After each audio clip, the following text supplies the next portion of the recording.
Hi, this is J Empire Queen, and today I'm going to talk to you about spooky games to play this October. Number 1 is Abyss of the Sacrifice. It's a point-and-click visual novel style game which centers around high school girls. Yes, there are some skimpy situations, and they are absolutely batshit crazy. Some of the characters, like Miki, are a lot more likable than the, say, crazy Asuna. But Abyss of the Sacrifice is actually really cool because you play through each of the 5 girls' point of view. Now, the game has a pretty unique and novel concept where everyone lives underground in this establishment called the Foundation.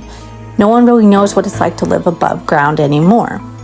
And so something has happened in this place which is very twisted, very dangerous, and the girls don't seem to have their memory of why they are there. So you're going through discovering things as you engage in this point and click spooky adventure. Next up, number 2, we have Little Goody Two Shoes. And this game is actually a favorite of mine. It's so weird. It's got this cozy cottage feel, but then it's got this spooky vibe that you just can't get away from, and kind of gets worse as you keep playing the game and discover more about the secrets in the woodland.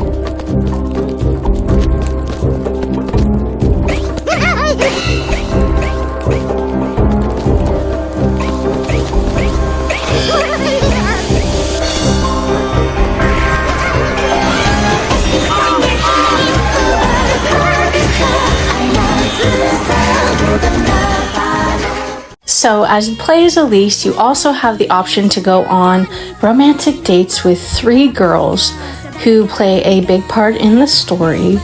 You also have to manage your food and life by buying bread, juice, and different kinds of items. And you have to go on this mission to get your wish granted, where you have to gather 3 special items. So if that's your cup of tea, check out Little Goody Two Shoes. Number 3 is Remothered Broken Porcelain. And let me tell you, this game is horrifying on the Nintendo Switch. It starts off explaining the premise of the first Remothered game and how Phenoxyl was a pill created to stop people from remembering traumatic experiences. Well, it seems like this pill is on the free market, and our young protagonist, Jennifer, who works at Ashman Inn, is going to see the ramifications of its usage.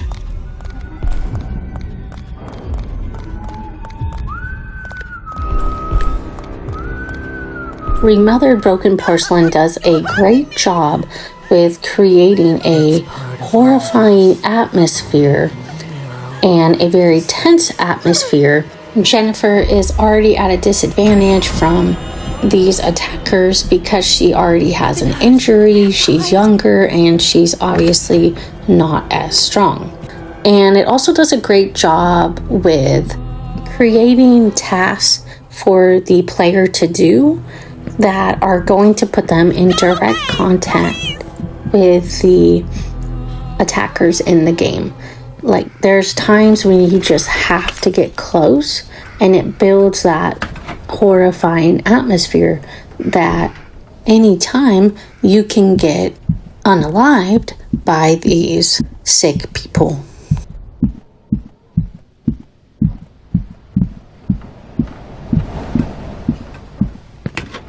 Next up, we have Corpse Party Blood Drive as number 4.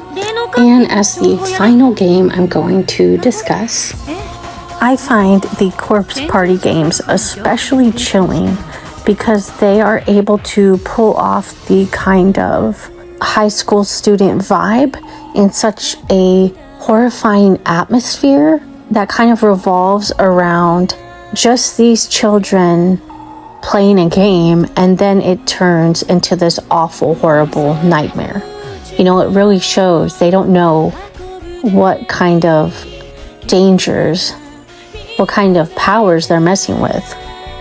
Blood Drive appears to be set after the events of the Corpse Party game, so the protagonist already has these past traumas from her first experience in Heavenly Host Elementary School, where a bunch of horrific murders had occurred in the past.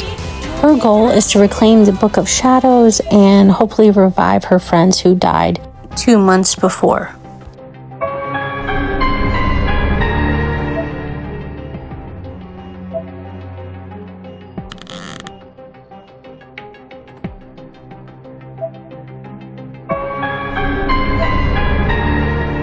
Ayumi has a lot of challenges ahead of her. She's from a bloodline that is very much connected to the Heavenly Host Club. In fact, you could say they were the originators of its existence. And so she is more susceptible to possessions and things of that sort. She also has now to deal with a sort of foe who wants to use the Heavenly Host Club as a means to make a fortune. It's really sick and twisted and is exactly the type of vibe that the Corpse Party games provides. You know, you're dealing with these girls who aren't gathering the seriousness of the events. These characters don't understand the gravity of the situation and that they're most likely going to lose their lives within this haunted place.